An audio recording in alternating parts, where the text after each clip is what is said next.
tu as un projet qui te tient à cœur et tu ne sais pas comment arriver à réussir ce projet. Si tu veux que ton projet la réussisse, il y a deux éléments que tu dois prendre en considération. Si tu veux les découvrir, reste tout au long de cette vidéo et tu verras ces deux éléments importants. Alors bonjour, bonsoir, j'espère que vous allez bien, dépendamment de là où vous vous situez. Je vous salue, bonjour, bonsoir. Aujourd'hui, tel que promis, je vais vous parler de deux éléments qui sont très importants pour pouvoir réussir ces projets. Souvent, nous entreprenons, nous avons des projets qui, à la fin, ça ne marche pas. Donc, je voulais partager avec toi ces deux éléments qui sont très importants pour pouvoir vraiment mener à bout le projet qu'on a. Bien avant de te partager ces deux éléments, je voulais te raconter une parabole tirée de la Bible. Donc, que dit cette parabole? Cette parabole dit qu'un homme voulait voyager et cet homme a fait appel plutôt à ses trois serviteurs. Au premier, il a remis 5 talents. Au deuxième, il a remis 3 talents. Et au troisième, 1 talent. Et puis, il est parti. Alors, le premier a délibérément décidé de mettre en valeur ses talents. Ce que fit le second également. Mais le troisième délibérément a choisi enfouir son talent dans le sol, c'est-à-dire cacher ça. Et donc, longtemps après, le maître était de retour. Donc, il a demandé à ses serviteurs de lui faire des rapports.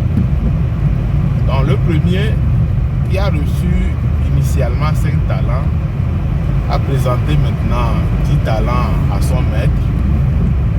Le second, qui a reçu initialement 3, lui a présenté 6.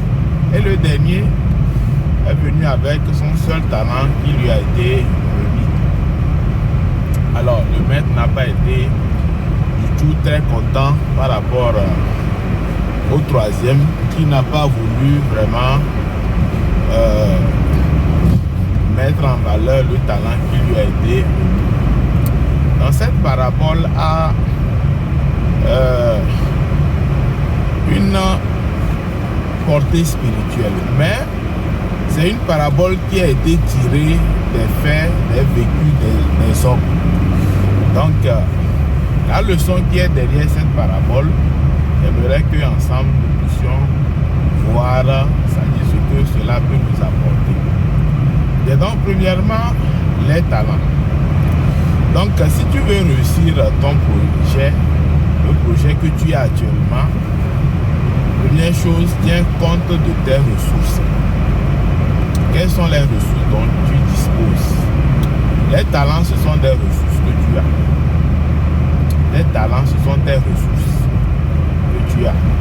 Ces ressources peuvent être matérielles ou bien immatérielles.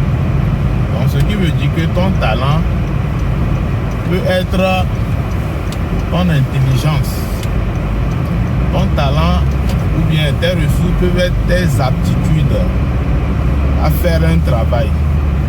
Ça peut être la sagesse que tu as. Ça peut être l'argent que tu possèdes. Ça peut être les biens matériels.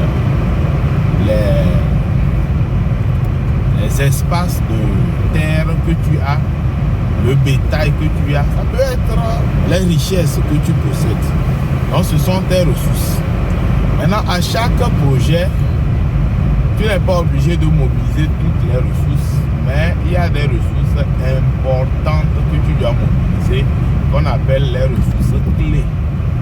Donc c'est à toi de voir par rapport au projet que tu as, quelles sont les ressources que tu as, quelles sont les ressources que tu peux mettre en valeur, ou bien quelles sont les ressources que tu peux quelles sont les ressources auxquelles tu peux faire appel vraiment pour la réussite de tes projets. Donc il faut évaluer ça. Plusieurs personnes se basent uniquement sur l'argent comme ressource importante. Je sais que l'argent est incontournable dans tous les domaines, mais l'argent seul ne fait pas tout. L'argent ne fait pas tout.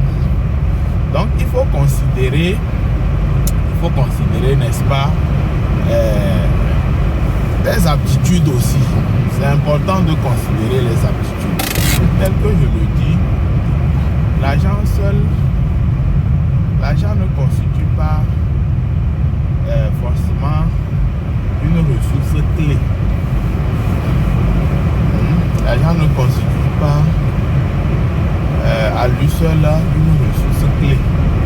Si tu n'as pas de l'argent, tu as des idées, mon frère. Si tu n'as pas de l'argent, tu as des idées que tu peux faire valoir. C'est une ressource. Il y a des gens qui ont des fortunes, mais ils n'ont pas des idées.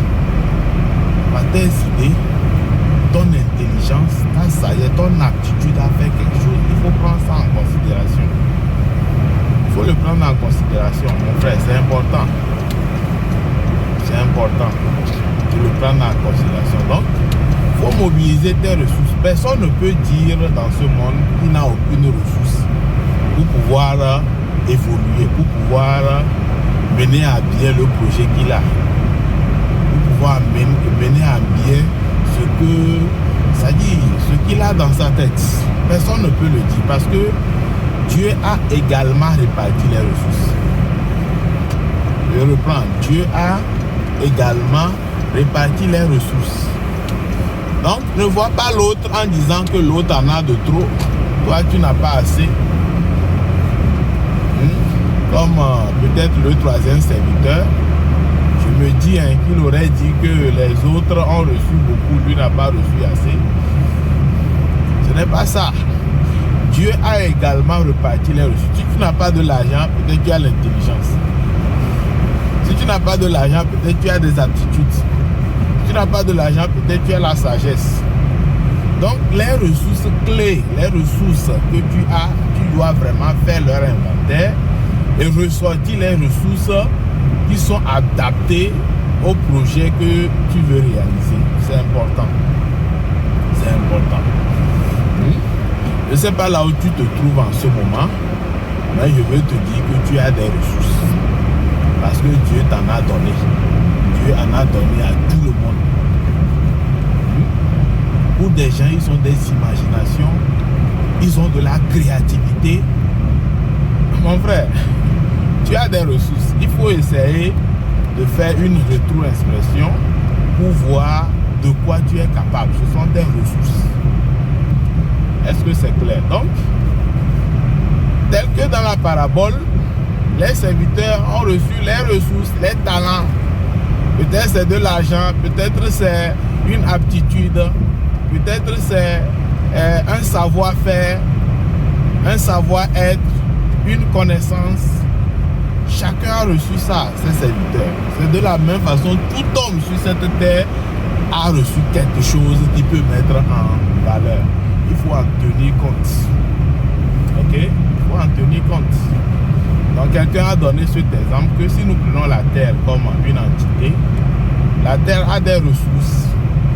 Les ressources de la terre permettent en quelque sorte la vie sur la terre. Ça permet la vie sur la terre. Les ressources, ça peut être quoi? Les plantes, les hommes, hein?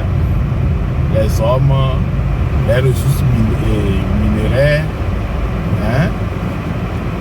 Qu'est-ce que je peux encore citer? Vous pouvez compléter la liste. Voilà, donc toutes ces choses, hein, et donnent un cadre de vie sur la terre. Ce sont des ressources. On peut dire que la terre vit de cela. La terre vit de cela. Est-ce que c'est important? Vous comprenez? Ok, maintenant, avoir les ressources seul, ça ne suffit pas. Parce que il peut arriver que tu aies des ressources, mais que par rapport au projet que tu veux réaliser, ces ressources ne suffisent pas. Alors il faut penser à quoi? Il faut penser au partenariat. Avoir les partenaires. Vous voyez, quand Dieu a créé le monde, Il a créé les hommes. Et l'homme ne peut pas vivre seul. L'homme doit vivre en société. L'homme doit vivre en collaboration avec les autres. L'homme doit échanger. L'homme doit être en partenariat avec ses semblables. Donc, le deuxième élément que je veux te donner, c'est le partenariat. Les partenaires, il faut chercher les partenaires. Un partenaire, c'est quelqu'un qui peut t'apporter un plus-value. Quelqu'un qui peut t'apporter de l'aide. Quelqu'un qui peut contribuer à la réussite de ton projet. C'est ça un partenaire. Et tu peux avoir plusieurs partenaires dans la vie, mais par rapport à ton projet spécifique, cherche les partenaires clés. Ce n'est pas tout le monde qui peut t'aider dans ton projet. Cherche des partenaires clés. Le partenaire, c'est celui-là qui est là peut-être pour te donner juste des conseils. Il n'a pas de l'argent à te donner, mais il va te donner des conseils, des directives. Comment il faut faire des démarches. Voilà, il faut chercher des partenaires clés pour ton projet. Ton projet, il faut pas, ne le partage pas à n'importe qui. Tu peux le partager à quelqu'un, il va t'envier et puis il va te donner des mauvais conseils, ça ne va pas marcher. Donc cherche les partenaires clés. Peut-être tu as des idées, tu n'as pas d'argent. Voilà, quelqu'un qui peut te financer est aussi ton partenaire clé. Donc il faut bien checker pour voir qui vraiment peut te financer, qui a à cœur ce que tu veux faire et qui est à l'aise, qui a de la passion, de l'amour à te financer. C'est un partenaire clé que tu ne dois pas négliger. Si tu es en commerce, tes clients constituent tes partenaires. Donc tu vois, dans la parabole que j'ai citée au départ, les deux serviteurs sont partis chercher des partenaires pour fructifier leur talent. Souvent nous aimons faire cavalier seul. Nous aimons faire cavalier seul. Seul, tu ne peux pas aller loin. Mais avec les partenaires, tu vas aller loin. C'est comme si tu investis $200 et à la fin, tu gagnes $500. Mais si seul, avec tes $200, les $200 ne te rapportent rien. Tu vois, en ce moment, l'importance du partenariat, l'importance de vraiment chercher des gens avec qui tu peux vraiment faire affaire, fructifier les choses, des gens qui peuvent te donner encore le savoir-faire, des aptitudes qui peuvent te financer. Souvent, dans la recherche de partenaires, on cherche seulement ceux qui ont de l'argent pour nous donner. Non, il y a des gens qui peuvent te donner des choses plus que l'argent. Une simple idée, simple aptitude, simple conseil que la personne va te donner, vraiment mon frère, ça va te booster loin. Ça va te booster loin, ça va t'amener vraiment à un endroit où tu ne t'imagines pas. À un endroit où tu n'as jamais pensé dans ta vie que tu peux être là-bas. Il faut chercher, il faut pas, ne cherche pas à faire les choses toi seul. Ne cherche pas à faire les choses toi seul. Cherche des gens. Peut-être il y a un jeune dans ton quartier qui a des aptitudes, mais associe-le à toi. Il évolue, toi aussi tu évolues, tu vas très loin. Les riches de ce monde, c'est ce qu'ils font. Vous ne vous êtes jamais posé la question pour savoir comment les gens font et ils multiplient leur fortune en travaillant. Comment ils font? Ils ont 24 heures par jour comme nous. Comment ils font? Ils ont des partenaires. Ils savent qu'ils ont 24 heures. S'ils veulent aller chercher peut-être, je ne sais pas, 48 heures, 72 heures, 144 heures par jour, qu'est-ce qu'il doit faire? Il est obligé de s'associer à des gens, de recruter des gens. Il peut mettre une partie de ses ressources à la disposition de ces personnes et en retour, il a le temps de ces personnes. Donc lui, au lieu qu'il travaille 24 heures, ce qui est impossible déjà pour l'homme par jour, il se voit en train de travailler 48 heures, 72 heures, 144 heures par jour parce que il a de partenariats. Il a des partenaires qui bossent pour lui. En fait, c'est important de considérer ces faits. Si tu veux réussir tes projets, ne fais pas cavalier seul. Ne fais pas cavalier seul. Donc les deux serviteurs que j'ai cités au départ, ils n'ont pas fait cavalier seul. Ils n'ont pas resté dans leur solitude. Ils ne sont pas restés dans leur solitude. Comme le dernier qui a dit non, je vais aller cacher mes ressources pour que ça ne se perde pas. Non. Ils sont sortis. Ils ont bravé les difficultés. Ils ont bravé les risques. Ils ont risqué. En faisant des partenaires, ils ont risqué. Et de ces risques, beaucoup de choses sont sorties. Il y a des gens qui ne veulent pas prendre même un seul risque. Ils ont des envies. Ils veulent évoluer. Ils veulent que leurs conditions changent. Mais ils ne veulent pas prendre de risques en s'associant avec les autres. Mon frère, ça ne va pas marcher. Tu seras toujours au même endroit après 2 ans, 3 ans, après 10 ans, après 15 ans, après 30 ans. Ce monde, c'est des stratégies et de bonnes stratégies. Ok? Bien, donc, si tu es intéressé par ces deux éléments, les ressources dont tu disposes et les ressources, donc, dont les ressources clés pour ton projet, les partenariats que tu peux faire, dont les partenaires clés pour ton projet, si tu as aimé cela, il faut liker, laisse-moi un pouce. Et si c'est ta première fois de nous voir, de rencontrer une de nos vidéos, abonne-toi et fais une like diffusion, partage cette vidéo pour que ça puisse aider les autres. Donc d'ici là,